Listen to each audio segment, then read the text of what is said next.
Hi everyone, I'm here to help with the Algebra 2 final, and this is the review for it. I recommend please look at the PDF that I'm going to upload into Google Classroom and do this final review on your own first, because you'll never really learn until you try and fail first. But once you've done it, practice it, come back here and go through the review with me, and make sure you understand the key concepts of why you're choosing the answers, not just guessing, and not just relying on your calculator either, because ideally, you leave my classroom, you know the math, not just how to plug something into a calculator. Okay, well, that being said, if you're ready to review this with me, let's start with number one. We have an exponential function is shown. We know some things about exponential functions. They always look like something like that or something like this. They always behave in a rule of multiplication, so either times 2 times 2 times 2 times 2 or times 1/2, growth or decay. We know they usually have asymptotes where they never touch something across a horizontal asymptote. So let's look at this function. Now, we could just plug this into a calculator, obviously, and just see what the thing looks like. And we are trying to say, what does this thing not exhibit? Very important keyword. So we have a, which seems to be -2, our initial value, the y-intercept. Well, bingo, the y-intercept is -2. So that's definitely not the answer, because it's not exhibiting that. It is not exhibiting that. And b, the rule, times 2 times 2 times 2, 2 to the first power, 2 to the second power. It looks like we're growing. But we know if we attach a negative to the front of any function, it's going to be a reflection across the x-axis. So if I look at this, our y-intercept's at -2, somewhere down there. And we know instead of being a growth function, because 2 is greater than 1, we're reflecting it across the x-axis, so it's going to look something more like that. Much better. So we got something that's going downwards. It's below the x-axis. Crosses at y-intercept 2. Well, domain's all real numbers for all exponential functions, so that's not the answer. The range, -infinity to 0, so it is definitely existing below the x-axis. So B is also true. The asymptote is at y equals 0. The horizontal line, y equals 0. Not x equals 0. X equals 0 is a vertical line. And this graph definitely crosses that asymptote, so it's not an asymptote. It does not exhibit that. Okay, number 2. The function f of x equals 10 to the x has been reflected across the x-axis, shifted 4 units to the right, shifted 2 units down, and vertically stretched by a factor of 3 to create the transform function g of x. Well, it's another exponential function. How can I tell? There is a variable in the exponent spot. We have a new parent function. Well, not a parent function, but at least in an original function that's getting transformed, and we're doing all these different things to it. So let's see what this thing looks like first. That's always helpful. We know its initial value, the a times b to the x. Well, if there's no number in front of the b to the x, so b's 10, a had to have been 1. So we're going to have a y-intercept at 1 to begin with. And it's just going to be growing because 10 is greater than 1. It's going to look something like that. And what are we doing this thing? We are reflecting it, so can't be C, can't be B. It's definitely going to be upside down if we're reflecting it. We're shifting it to the right. Let's see. That means I'm looking for a y-intercept that is heading towards the rightwards direction. D looks like it went left. I'm not happy with that so far. Shifted 2 units down. Well, they both seem to have shifted 2 units down. And vertically stretched by a factor of 3. Well, that's hard to tell if they're both vertically stretched yet. But definitely, shifting 4 units to the right, D definitely went left. And A went right. So, I'm going with A. Next. Patient has taken 25.5 milligrams of prescribed medication. The concentration of the medication in the body decreases at a rate of 16.2% per hour. Which function models the relationship? And looking at all of these are all exponential functions. How can I tell? The variable, the independent variable, is in the exponent spot, t, time. So it said decreases, so I know this is going to be a decay function. whatever it is I'm going to pick, which means whatever b is, and sometimes b is represented as 1 plus or minus r, it's going to be minus r in this case because we're decaying. Has to be less than 1. So definitely can't be C. That's a plus. Can't be B. That's a plus. Let's see. Patient has taken 25.5 milligrams, so A must be 25.5 because that is the initial value. Looks like A in answer choice A is 16.2, which is not the initial value. That's how much we're decreasing by. It can't be A. It's definitely D. And just to double check, yeah, we are decreasing by a rate of 16.2% or 0.162. An exponential function is shown below. 864 equals 144 2 to the x. Which solution best approximates the value of x? This is a combination of, if you wanted to, you could move the 864 to the other side, set it equal to 0, and solve for the zeros of its exponential function, which is absolutely one way to solve for this. Luckily, we know how to use logarithms, and we know how to bring a variable x down from the exponential spot and solve this in an algebraic fashion. So I see 864 equals 144 times 2 to the x, and we can never ever put 144 and 2 together. These are two separate entities. This 2 is stuck to this x. We want the x to come down. I recommend we clean up the 144 first. So divide both sides by 144, and let me pull out my calculator and see we get.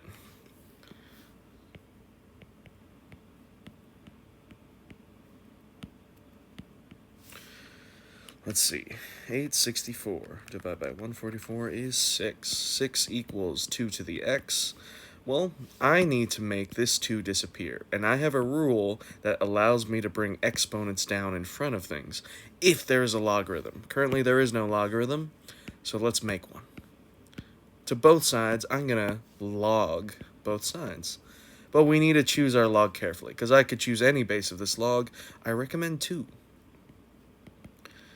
Because log base 2 of 2 is just 1, and then I have the x come down, it's just x times 1, that's just x, and that makes my life much, much easier. And log base 2 of x, that's just a number. Let's see what that is. Plugging that into my calculator, I'm getting about 2.585 rounded. Let's see if anything matches up. 2.58. 2.58 would round up to 2.6, I suppose, so C. And 5. Solve the equation for P. Another logarithm useful equation. How can I tell I need to use logs? Anytime the variable we're trying to solve for is stuck in the exponent spot. There's only one way to bring it back down to earth, is with logarithms. So log both sides, and again, if I want to get rid of this 2, I gotta use a log base 2.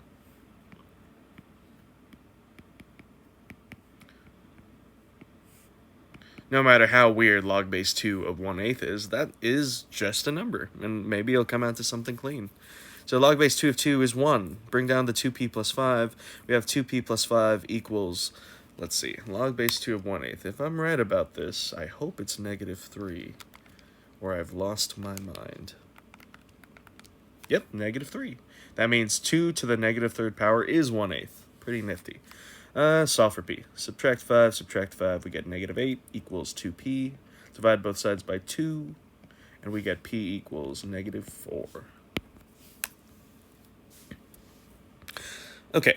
Sonia made a pot of hot tea and recorded the temperature of the tea in degrees Fahrenheit at various time intervals for 1 hour. Her collected data is shown below. Which regression model best represents the temperature in degrees Fahrenheit as a function of elapsed time? And let's see. Looking at all of these functions, it looks like I got a combination of answer choices. This is a quadratic, this is an exponential, decay it looks like. This one is a cubic, and this one is a linear function. So they gave me all sorts of answer choices to pick from, which means I need to analyze this table and see what I got. Well, X seems to be going up in a constant manner by 10, which is very useful. Let's see how the Y's are changing. That's always useful. Um, if it's linear, it'll be really clear. If it's exponential, it'll be really clear. So let's try, maybe if I subtract something from each of these, it'll end up being pretty. So 75 minus 140 is, so we're subtracting 65 maybe? Maybe that's the change. As clearly not constantly, because 42 minus 75 is negative 33. And let's see if a pattern keeps going. That's what we're looking for, is patterns. So 23 to 42. So 42 minus 23, you would have to subtract 19. Yeah. I'm not seeing any discernible pattern when it comes to subtracting, unless I look at the rate of change between these two. So maybe 33 and 65. What's the difference there? 32, 33 minus 19. Yep, nope, this doesn't seem quadratic or linear in any sense of the form. So maybe I'm dividing things. 75 divided by 140 is nothing pretty. What about 42 divided by 75? Close enough. So it looks like if there was a ratio, 0.54, 0.56, what about 23 divided by 42? 0.54. Hey, okay, so we're in the ballpark of the same ratio that I could divide by. That says something. How about 11 divided by 23? 0.48. I'm not happy with that. How about 6 divided by 11? And then back to 0.54. Well, these are close enough to where I'm thinking this is an exponential function. I'm thinking, but let's see. If I took all of these, and I could do the regression function in a calculator, which is very annoying, but if I was going to guess, this looks not quadratic at all, not cubic, definitely not cubic, and definitely not linear. So let's see if I could make a good idea and guess for 145.5.94. So if I take this function and just start plugging in these x values and seeing, well, how well does this line up? Because it's clearly not going to be perfect based on these, because these are all kind of off. But let's see how close it lines up. Does it make sense for 145.5 to be the y-intercept? Yeah, why not? Because 140 is the y-intercept on this table, and that's pretty darn close. What happens if I take it 0.94 to the 10th power, it looks like? 145.5 times 0.94 to the 10th power.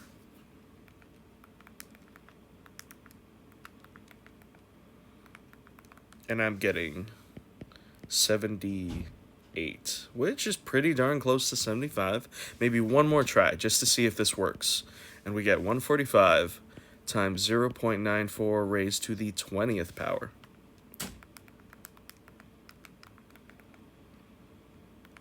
Let's see what happens. 42.2. That's close enough. I'm going with B.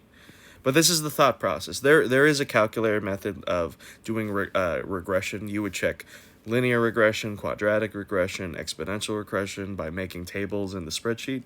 It's kind of a pain in the butt. It's doable, but I think just finding a pattern is good enough. Okay, next. The graph of the base 2 logarithmic function. That is a horrific way of saying a log base 2 function. We're taking y equals log base 2 of x, and we are changing it to have an x-intercept of 4, a range of all real numbers, a vertical asymptote is now at x equals 3, it has no max or mins, and it is not a reflection. Well, you make a reflection by negating, and if it's not a reflection, we never negate it. So technically, pretend this line doesn't exist. We didn't do anything to make it not a reflection. Horrible. Okay, so we need to know what y equals log base 2 of x looks like, and I could show that pretty quick by seeing a graph, log base 2 of x.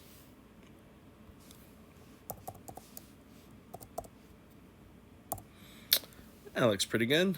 What's this look like? The original function seems to have an x-intercept at 1.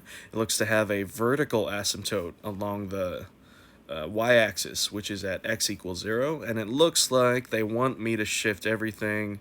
Well, if my x-intercept is going from 1 to 4, then that's a change of moving right to the right 3.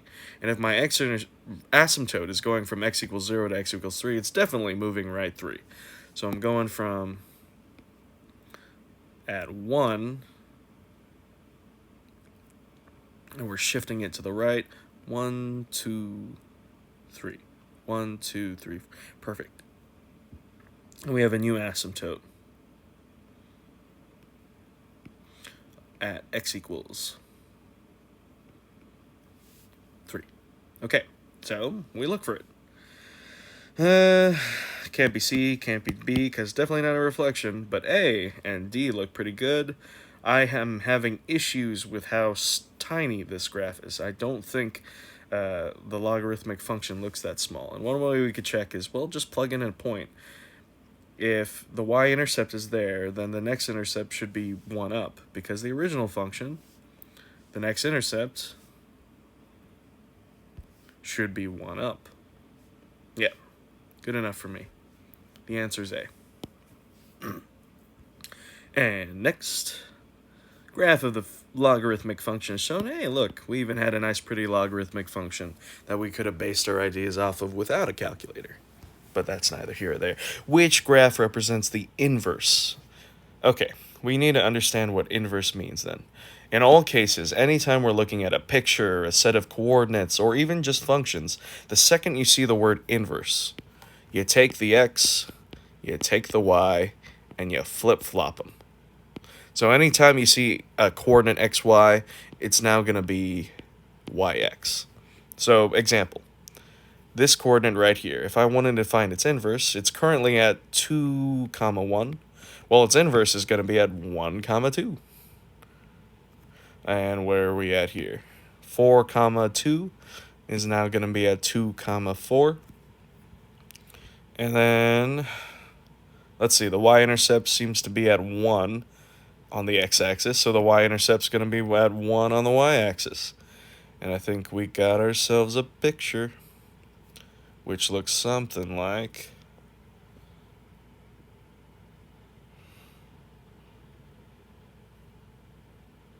Because even the asymptotes flip-flop, so it looks like this original logarithmic function has an asymptote, a vertical asymptote, at x equals 0. So the inverse function is going to have an asymptote, a horizontal asymptote, at y equals 0. Everything flip-flops. And looking at all these graphs, nope. Y-intercept's in the wrong spot. D seems to be the right choice. B, y-intercept's in the wrong spot. So yeah, D it is. How can I tell? Well, this x-intercept was at about 1, so my y-intercept is at about 1. This is the only graph that lines up. Perfecto. Next up. Ooh, beautiful. Which statement best describes the effect of the graph of f of x equals ln of x? So we have a parent function, the ln of x, which is just a logarithmic function. Doesn't look too different, just that its base is e.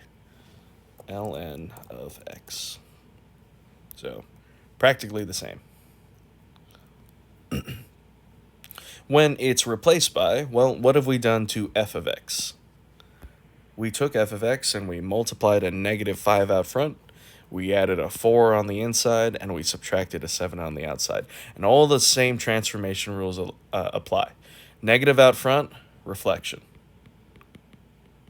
That 5 out front, stretch. Vertical stretch.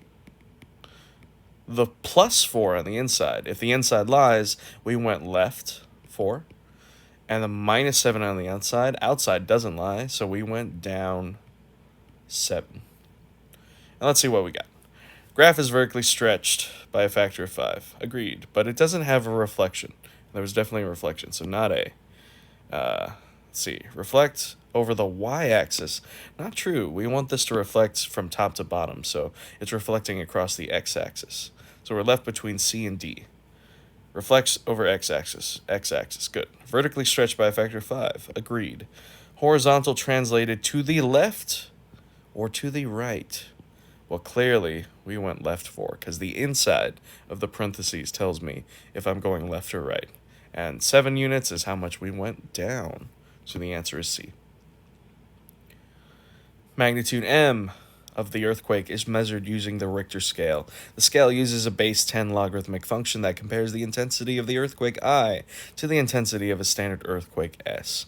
Which equation could be used to determine the intensity of a 6.3 magnitude earthquake compared to an earthquake of standard intensity?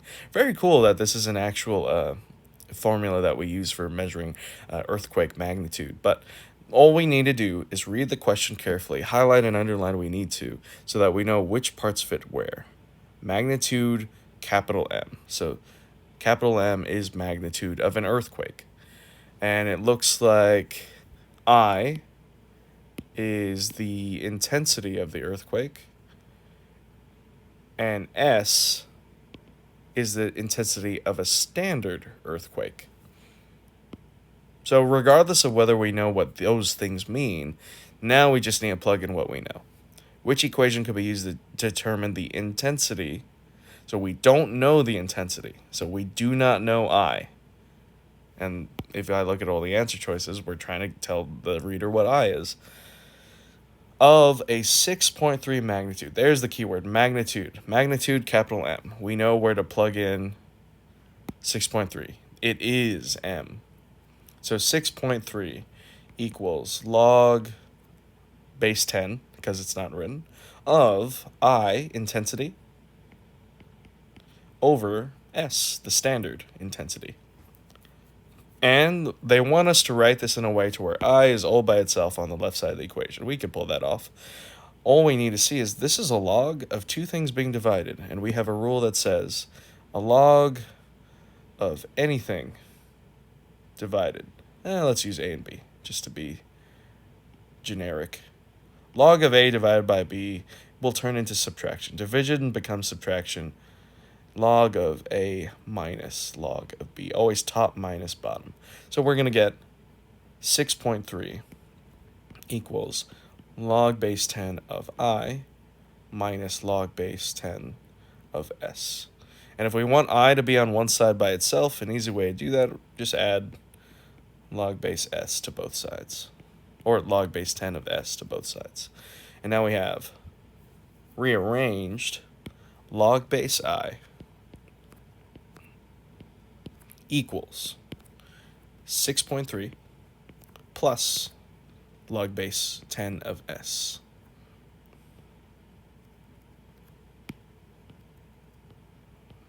And I think we got an answer. A. This is just a reading problem. You have to slowly make sure that even though it says 6.3 magnitude and it's right next to the word intensity, it's the magnitude, and we had to know magnitude was M, not I, and know that they were asking us what the intensity was. So, reading question. Slow down, highlight, underline. Recommend that. Exponential function is shown. Which equation represents the original equation written as its corresponding logarithmic equation? So 40 equals 3 times 2 to the x minus 5. And they want us to write this in log form. Well, the only thing that has to do with exponential to log is really this 2 to the x. So everything else should be removed and placed to the other side to simplify our lives. So add 5 to the other side. 45 equals 3 times 2 to the x. Divide both sides by 3 so that we could get that 2 to the x all by itself.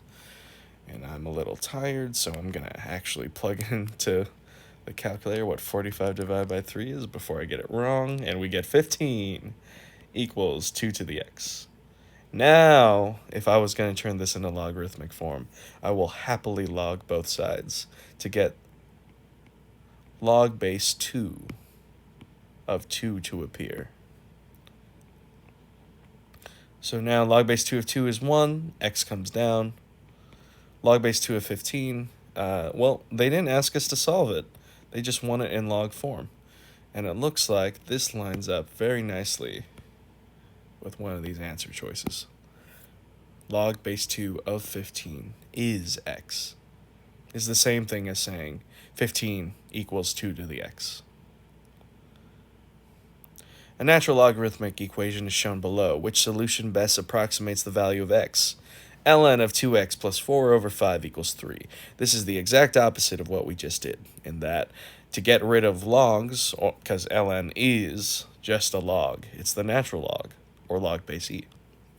Get rid of ln, you gotta just raise it to its own base. So take ln of 2x plus 4 over 5 and get rid of the ln by making it the exponent of its own base e, and make sure we do that to both sides. So now we have e to the ln is gone. 2x plus 4 over 5 equals e raised to the third power. And looking at these answer choices, I think they want us to approximate it. So e cubed is approximately 20 points. How many decimal places are they using? Let's say 20.09, just to play it safe. And then we're just going to solve for x. So it looks like multiply both sides by 5.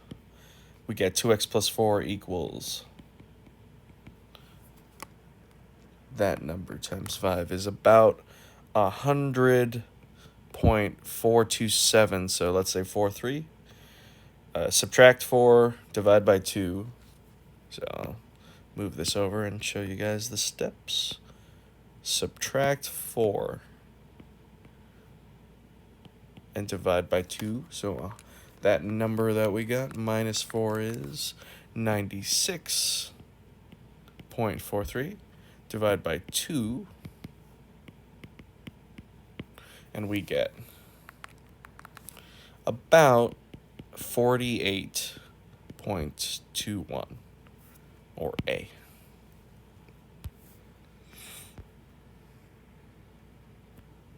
Okay, another inverse question. How do I solve an inverse question? As I said before, you take the x, you take the y, and you flip-flop them. In this case, if we're solving for a function, then we need to take the x and the y and solve for the new y, because f inverse of x, which is how this is written, is just the new y. What's the inverse y? So let me show you what that looks like. We take f of x, and I'm going to rewrite this as y, because writing f of x twice is a pain in the butt. So take the y, replace it with the x. Take the x, replace it with the y, and we get x equals 1/2 y squared plus 3. And then we solve for the new y, because then we'll get our new f inverse. I would subtract 3, make my life easier. We get 1/2 y squared equals x minus 3. Multiply both sides by 2 to get rid of the 1/2. And we get 2x minus 6 equals y squared, because distribute the 2 to the x, distribute the 2 to the negative 3. And then finally, to get rid of the square, we square root both sides. And we get y equals, or f inverse of x equals the square root of 2x minus 6. And that looks like an answer choice. Where is it? Here. Because this new y that we solved for is technically called y inverse, which can also be written as f inverse of x. Next, what is the extraneous root? Extraneous just means we are going to solve this square root, and it's going to give us two answers, because we always get plus or minus with square roots. And one of them is extraneous, or one of them is incorrect, or causes this equation not to work. So x plus 3 equals square root of x plus 51. The first thing you ever want to check when you are solving for radical equations is the radical that we're about to square, because squaring the square root gets rid of it, is it all by itself? Nothing being added, nothing being subtracted, nothing multiplied out front, nothing like that. And this one's all by itself. So I say we square both sides. And by square both sides, I mean entirety of both sides. So now the square root's gone, 5x plus 51. But you guys know x plus 3, the whole thing squared, do not distribute that square. You have to FOIL. That would be x plus 3 times x plus 3. And you could use box method, FOIL method, whatever you like. So first outer, inner last. X times x is x squared plus 3x plus 3x plus 9. And those combine together to give us x squared plus 6x plus 9. And now we can say 5x plus 51 equals x squared plus 6x plus 9. And I don't think there's any way that we could get rid of this x squared, which is where this extra answer is going to come from, because we're going to factor. Get everything to one side set equal to 0. Step 1 to factoring. Set everything equal to 0. Minus 5x to both sides. Minus 51 to both sides. And we get x squared. 6 minus 5 is 1x. 9 minus 51 is probably somewhere in the ball. Minus 42. All of this equals 0. And now I'm going to factor this trinomial. So we're looking for two numbers that multiply to a times c. 1 times negative 42 and adds to 1, which is 42 is 6 times 7. So we want to add a positive 1, so make the 7 bigger. Yeah. And we get, excellent, 7 times negative 6 is negative 42. 7 minus 6 is 1. Those are our factors. A is equal to 1, so we're going to say x plus 7 times x minus 6 are the factors of x squared plus x minus 42. That means x equals negative 7 and x equals positive 6. One of these is wrong. One of these is extraneous. How can we tell?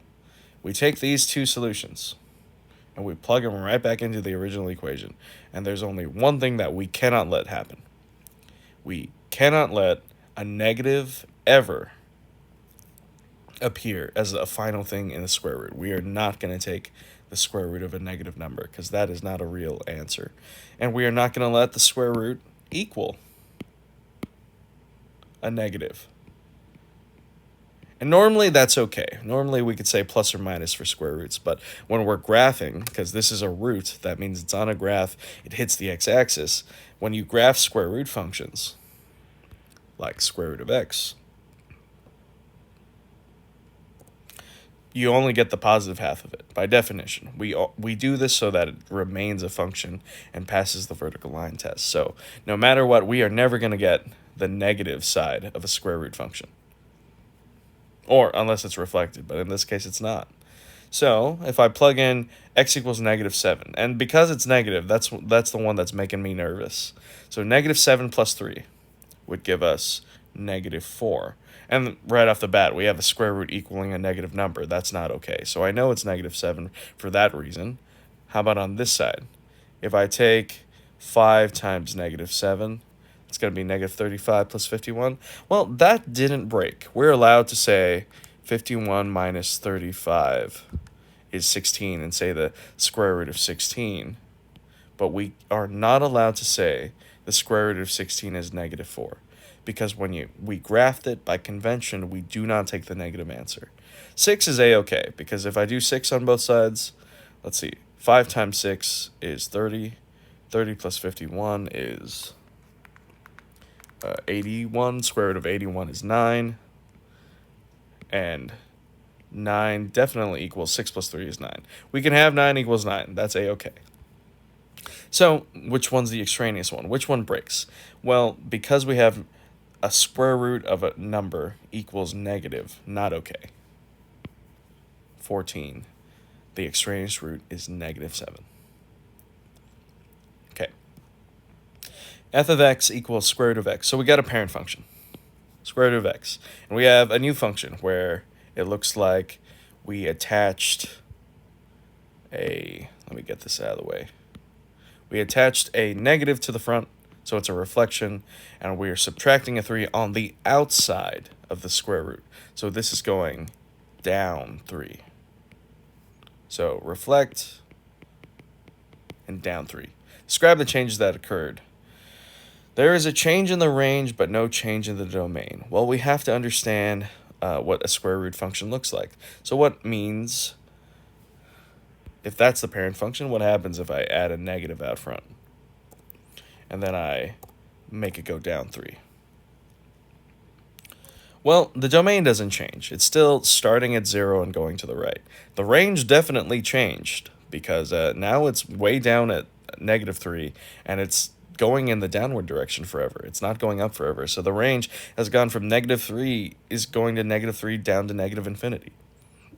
So range changed. I'm happy with that. No change in the domain, absolutely correct. There is no change in the domain, so 2 is not possible. And there's definitely a change in the range, so that's not good. There's a vertical compression. There is no vertical compression. The negative out front, even though we're multiplying by a negative, it's neither greater or less than 1. So there was no compression or stretch, so it cannot be 3. There is a reflection over the x-axis. Well, by definition, attaching that negative flipped it over the x-axis, and then we dropped it down. So I totally agree with 1 and 4, and that would be answer D. What is the solution here? This is another solving a square root equation or graph, and we would have to clean up the square root. So never ever get rid of square roots or cube roots or fourth roots until the square root, the radical, is all by itself. Otherwise, you're just going to make your life very, very hard. So what is not necessary on the left side of the equation? Don't need the 4. That should go to the other side. We have -20 equals -2 square roots of 6v minus 2. Do not need the -2 out front. That is in the way. So go ahead and divide both sides by -2. And now we have the square root of 6v minus 2 equals +10. -20 divided by -2 is +10. And now I will happily square both sides of this equation. And to say the square root is gone, 6v minus 2 equals 10 times 10 is 100, minus 2, no, plus 2.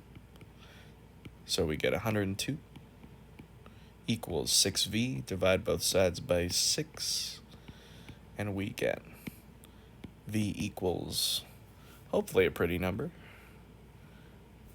I'm betting 17. 102 divided by 6 is 17. Very cool. Now, the same applies to this. So the second you see 1/3 power, do not let it freak you out, because you did not let the square root freak you out. And the square root of anything, so if I say the square root of x, that's the same thing as saying x to the 1/2. Similarly, x to the 1/3, or 2y plus 3 raised to the 1/3 power, is just the cube root. There is no difference. This is the rule that if you have a rational exponent, it's just a root. It's just a root and a power. If you'd prefer to write it as a cube root, please do so. But know that you could leave it as 1/3, and there is no difference. And it's okay. And the same thing applies. That 1/3 root, this 2y plus 3, we got to get it by itself. So this 2 is unnecessary on this side. And we get 3 equals, I'm going to write 1/3 because I don't like writing radicals that often. But it's the same. So how do you get rid of a square root? You square it. How to get rid of a cube root? You cube it. How to get rid of 1/3? You still cube it. So now, those are gone. 2y plus 3 equals 3 cubed is 3 times 3 is 9 times 3 is 27. Subtract 3 on both sides. We get 2y equals 24. Divide both sides by 2. Y equals 12. Next up. Which graph best represents the function g of x equals 2 times the cube root of x plus 4 minus 5? Well, cube root of x is the parent function. We got to know that. The parent function is the cube root of x. which means what are we doing with the 2 out front, the +4 on the inside, and the -5 on the outside? We have a vertical stretch. We have, and since it's on the inside, we tell ourselves, well, the inside lies. Every time we see a plus, it's going to the left. So left 4. And then -5 on the outside is down 5. Well, if you need to, you could always just quickly graph what a cube root function looks like, the parent function, cube root of x. I suppose you could have graphed everything from the get-go, and then we could say cube root of x looks something like this, a sideways, on its side, cubic function. And what are we doing to it? We're stretching it. We are moving it left 4, down 5. Easiest way we could solve this is make sure that origin, which is normally at 0, 0, is moved left 4 and down 5. So left 4 and down 5 should put us somewhere there, there, there, and here. Well, A's wrong. C is not a cubic, it's a square root function. B's looking promising, and D's totally wrong. I think we're left with one answer. And next up we have the effects of transforming the graph of the parent cube function are listed below. The graph is reflected across the x-axis. The y-intercept is shifted 2 units down. X-intercept is translated 5 units left. The graph is vertically stretched by a factor of 3. So we take the cubic. So this is excellent question to pair with number 18 because it's the exact opposite kind of logic that we're going to be using. And we take the cubic function. Well, how do we reflect things? We attach a negative out front.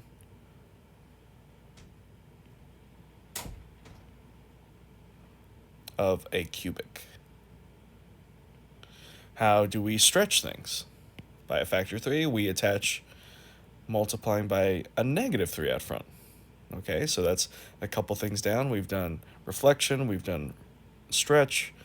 Y-intercept is shifted down 2 units. How do we shift things down? On the outside of our square root, we're going to add a -2. How do we shift things to the left? Because the inside lies, I'm going to write a +5 on the inside. So if you know your parts of a transformation function, like you know negative flips, 3 stretches, +5 on the inside is left 5, -2 on the outside is down 2, this is everything we need. And let's see what lines up. I'm thinking letter D is the answer. 20, almost done. Determine the horizontal asymptote of the function below.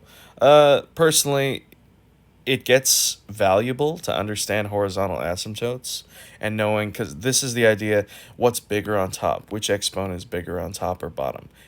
In this case, the leading coefficients have x squared, so they're the same. We're going to be looking at the coefficients. It's good to know at some point, but if you just graph this, x squared minus 1 divided by 2x squared plus 6x, x squared minus 1 divided by 2x squared plus 6x. Right? Yeah. And then you look at the thing. That's probably good enough to say, does it have an asymptote? Well, a couple places it has an asymptote. It has an asymptote at the y-axis at x equals 0, because it looks like they get really, really close to the y-axis and they both shoot off in different directions. And then it looks like this side of the equation is approaching something, whatever this value is over here. And it looks like it's also approaching that same level on the right side. So it looks like there's a vertical asymptote straight down the middle of the y-axis and a horizontal asymptote somewhere between the left and right side where they're hovering by a horizontal asymptote. And I'm guessing, from the way it looks, maybe somewhere between 0 and 1. Maybe 3/4. Well, my best guess, since none of these are vertical, because all of them are y equals y equals y equals, they are talking about the horizontal asymptote. Well, that should have been a get-go. So it does have a horizontal asymptote, and it's not 2, not 1, not -1, not 1/2. Definitely 1/2, and how could I tell?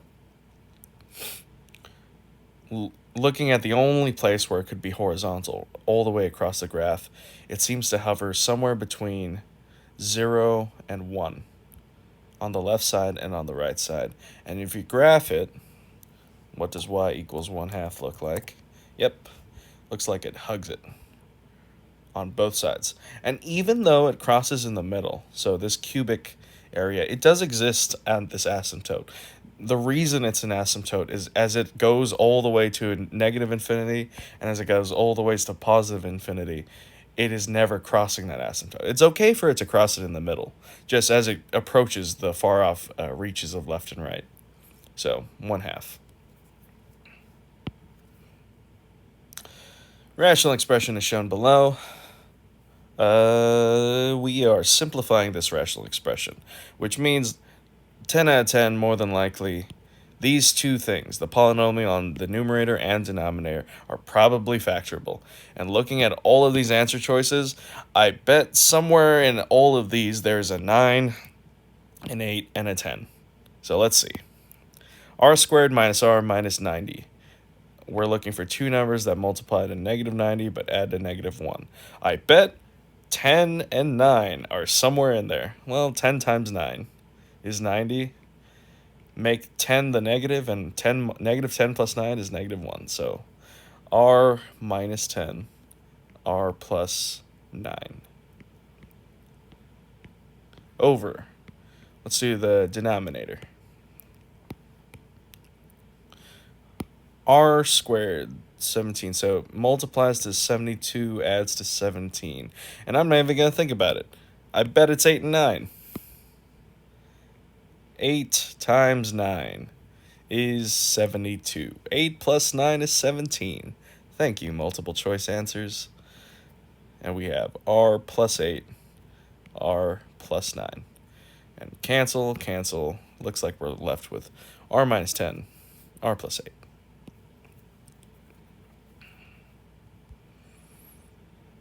Okay, 22. A little more advanced than the one that we just did. This time we are still working with rational expressions because they are ratios, they're fractions. But this time we're adding fractions. Adding or subtracting fractions. The name of the game is common denominator. And looking at these denominators, they are not common yet. But looking at them, I bet this factors, and I bet it factors into x minus 1 and x plus 2, because these are high school level questions. So let's see. X squared plus x minus 2. Two numbers that multiply at -2 but add to 1. -1 and 2. Yep. Who'd have thunk? So we got 3 plus 3 equals 1, and let's fix their denominators. So we got x minus 1, x plus 2. We have x minus 1, and we have x plus 2. So what's wrong with these denominators as they're standing? Well, it looks like this fraction up front has every little bit and piece of a denominator that these both two have. And these two are missing a little piece from each other. So we give it to them. Let me give myself a little space.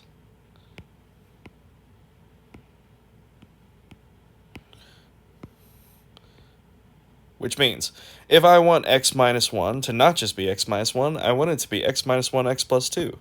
I should multiply it, top and bottom, by x plus 2.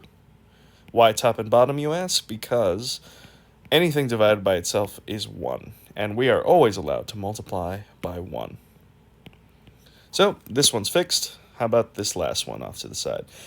X plus 2 is missing x minus 1, so let's give it x minus 1.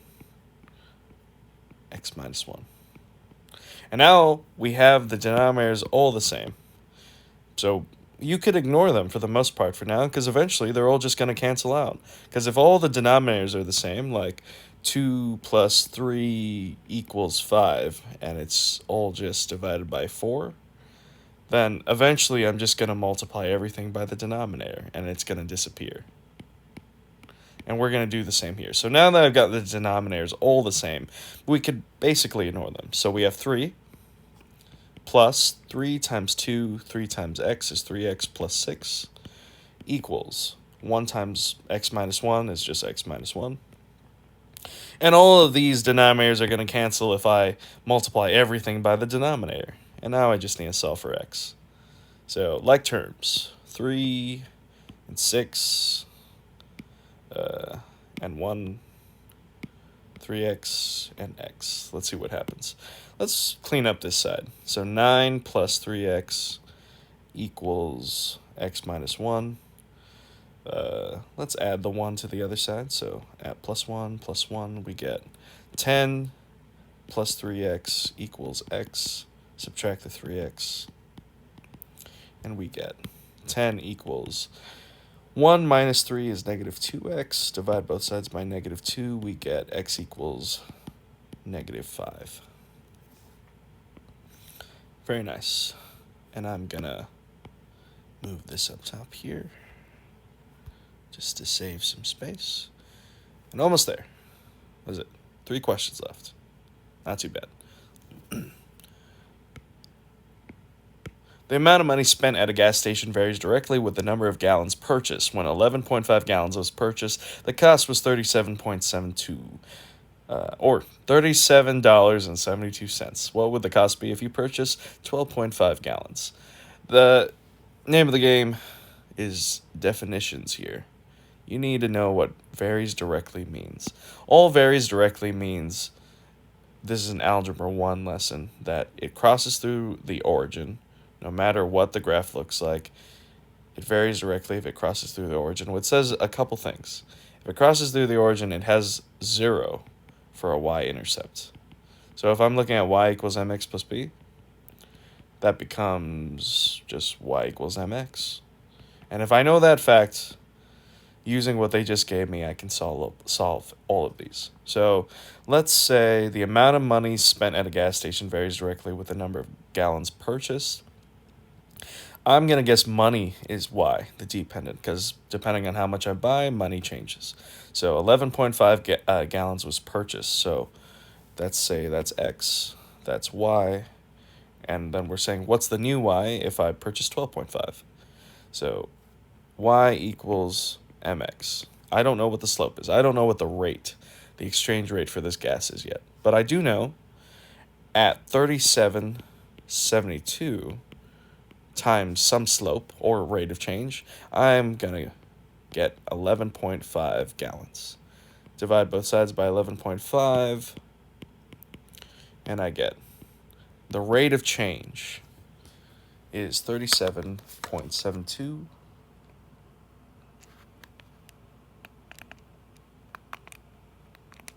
divided by 11.5 is $3.28. So for every gallon I'm spending through, that's nice gas. Maybe premium? It is 2020, 21. So $3.28 is the exchange rate per gallon of gas. And they want to know how much would it cost if I purchased 12.5 gallons. Then we just plug it in. Y equals mx is now y equals 3.28x. And we're plugging in for x 12.5. So y equals $3.28 times 12.5 gallons,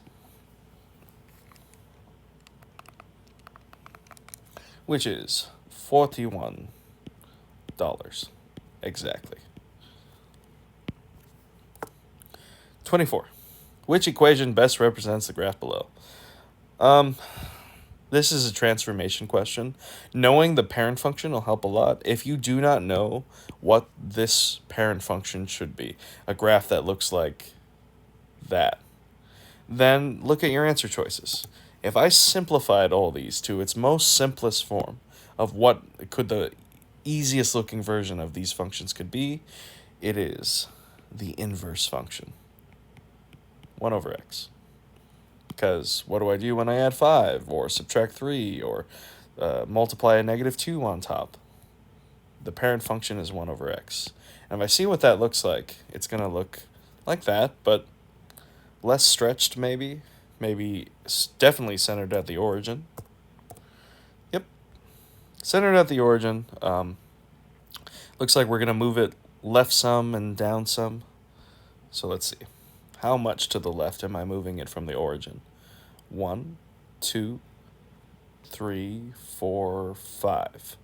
Okay, so I went left 5. That's going to look like plus 5 on the inside. And we are going down 1, 2, 3. Down 3. So let's see, what gives us what I want? I take 1 over x and I add 5 to whatever x is to make it go left. And I subtract 3 on the outside to make it go down. I'm not sure if this stretched, but this didn't reflect, so it definitely can't be -2. It is still looking like it did not flip. Yeah, the arms are on the right side. So can't be a reflection. It could be a stretch. It could be 2. Not sure. But let's at least make sure we got the right parts. Plus 5 minus 3. So plus 5 minus 3. I'm happy with that. Plus 5 minus 3. Happy with that. C cannot be true because minus 5 with that x would move it to the right. So the question is, did it stretch? Did it stretch by a factor of 2? Well, if I look at the parent function,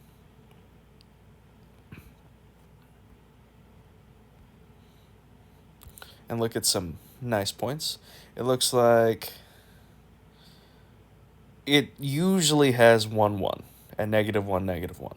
So if it's stretched, those points won't be there. They'll be 1 higher for 2.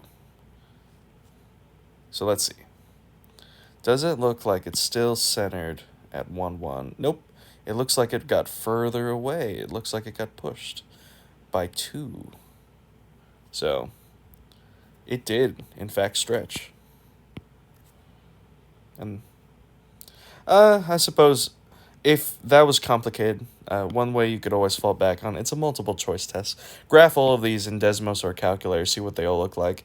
And if you get to choosing between A and B, one of these will look more like this. One will look a little too wide or a little too narrow. Okay, 25, last one. Favorite question, because dividing fractions easy as pie. Flip the second, multiply. Or as you all know it, keep, change, flip.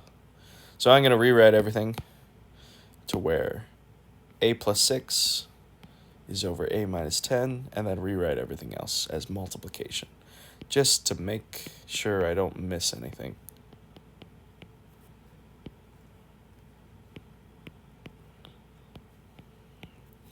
Okay, let's see. I'm probably going to need a factor to cancel things out. So a squared minus 16 plus 60. Two numbers that multiplied is 60, but add a -16. 10 and 6. Which one do I want to make negative? Well, if they add to -16, it looks like both of them are negative. Negative times negative is positive. So a minus 10, a minus 6 on top. And we need two numbers that multiply to -30, but add to -1. That's 5 times 6 seems nice. So let's see. Make the 6 negative. Yeah, that works for me. Let's write a minus 6 below so I don't forget to cancel these. A plus 5 times a plus 6, a minus 10. And then let's go ahead and start canceling out. So a minus 10 with a minus 10. A plus 6 with nothing. A minus 6 with a minus 6. And it looks like a plus 5 with nothing. So gone, gone, gone, gone. We're left with a plus 6 on top, a plus 5 on bottom. And there's the review. Good luck, study, get a good night's rest, and good luck on all your other finals.